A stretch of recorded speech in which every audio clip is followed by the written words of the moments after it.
Hello hello, എല്ലാവരും എന്ത് പറയുന്നു? എല്ലാവർക്കും സുഖമാണെന്ന് വിശ്വസിക്കുന്നു. ഇവിടെ ഇന്നൊരു സ്പെഷ്യൽ വിഭവമാണ് കാരാവട. അരിയും ഉഴുന്നും കടലപ്പരിപ്പും ഒക്കെ ഇട്ടിട്ടുള്ള ഒരു സ്നാക്ക്. അത് പെട്ടെന്ന് ഉണ്ടാക്കി അതെന്താ അവസാനത്തെ ഘട്ടത്തിൽ എത്തി. അപ്പോൾ പെട്ടെന്ന് ഒരു വീഡിയോ എടുക്കാമെന്ന് പറഞ്ഞ് വീഡിയോ എടുക്കുകയാണ്.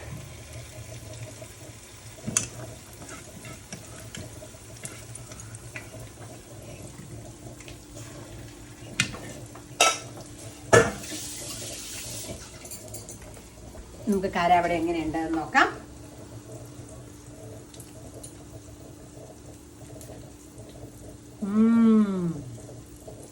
നല്ലതാ. എല്ലാവർക്കും നല്ല ഒരു ദിവസം. Bye bye.